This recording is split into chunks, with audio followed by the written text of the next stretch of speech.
कुछ अहम खबरें। बीजेपी ने लोकसभा चुनाव के लिए आज मजीद 57 उम्मीदवारों की लिस्ट जारी कर दी है। नई लिस्ट के मुताबिक हजारीबाग से जयंत सिन्हा, जबलपुर से राकेश सिंह, रीवा से जनार्दन मिश्रा, मुरैना हलके से नरेंद्र सिंह तोमर, शुमाली गोवा से श्रीपद नायक, हैदराबाद से भगवंत राव, कैराना से प्रदीप चौधरी, नगीना से डॉक्टर यशवंत और बुलंदशहर से भोला सिंह को टिकट दिया गया है।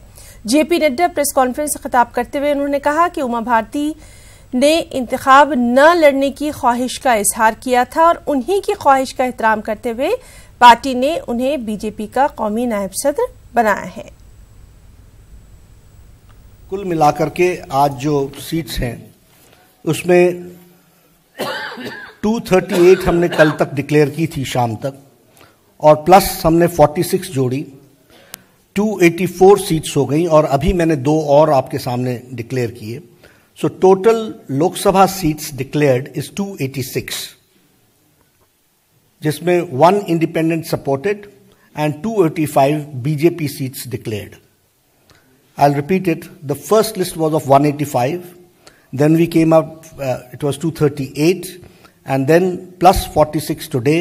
So 284 plus 2, 286, 1 independent. Total list declared is 285. सुश्री उमा भारती जी का पत्र संगठन के लिए आया था और उन्होंने इच्छा जाहिर की थी राष्ट्रीय अध्यक्ष जी से कि अब वह चुनाव नहीं लड़ना चाहती हैं और संगठन का काम करना चाहती हैं और संगठन के लिए वो पूरा समय अपना देना चाहती हैं। तो राष्ट्रीय अध्यक्ष जी ने उनको राष्ट्रीय उपाध्यक्ष घोषित किया है भारतीय जनता पार्टी का, और उमा भारती जी राष्ट्रीय उपाध्यक्ष के दृष्टि से काम में जुटेंगी और पार्टी के काम में लगेंगी। बीजेपी हाईकमान के जरिए अलीगढ़ पार्लिमानी हलके से मौजूदा member of parliament Satish Gautam को उम्मीदवार बनाए जाने पर कारकुनान ने सख्त रद्दअमल का इजहार किया। कारकुनान ने इसी सिलसिले में मैरिस रोड पर वाक़ राजस्थान के गवर्नर कल्याण सिंह की रिहाइशगाह पर जमकर एहतजाज भी किया। कार्यकर्ता को पूछा जाता है, लेकिन कार्यकर्ताओं की भावना की कदर क्यों नहीं होती है?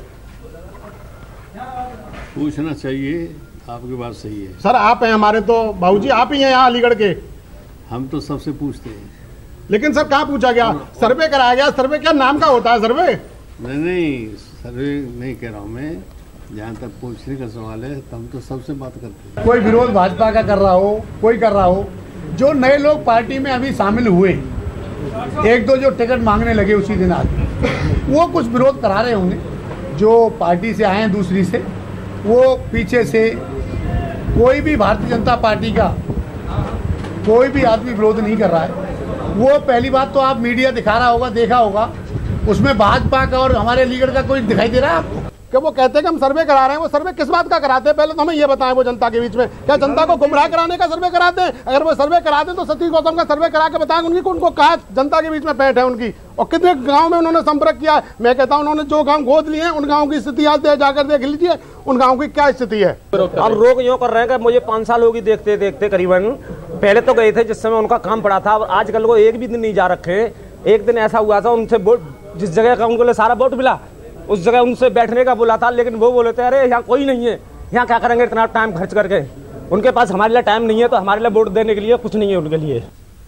उधर महाराष्ट्र में कांग्रेस के उम्मीदवारों की लिस्ट जारी होते ही कई लीडरों में नाराजगी देखी जा रही है। कांग्रेस के मराठवाड़ा सदर और सलोर से रुकन असेंबली अब्दुल सत्तार ने औरंगाबाद पार्लिमानी हलके से आजाद उम्मीदवार की हैसियत से इंतखाब लड़ने का ऐलान कर दिया।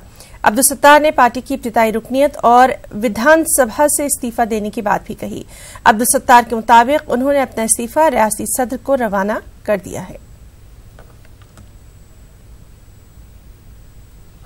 वहीं आम इंतखाबात के मद्देनजर सियासी दावपेच का सिलसिला जारी है। आगरा में बीएसपी को कांग्रेस ने बड़ा झटका दिया।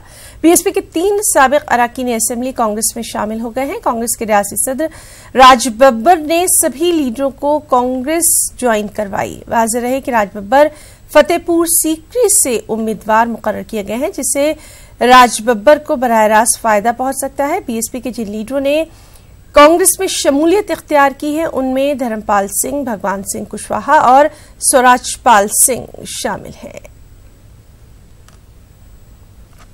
समाजवादी पार्टी के सदर अखिलेश यादव ने बीजेपी पर हमला बोला। अखिलेश ने बीजेपी आईटी सेल को इंटरनेट टेररिस्ट सेल करार दे दिया। साथ ही यूपी के वज़ीर आला योगी आदित्यनाथ पर निशाना साधते हुए कहा कि अब वो लोगों को हनुमान जी की ज़ात बताएं।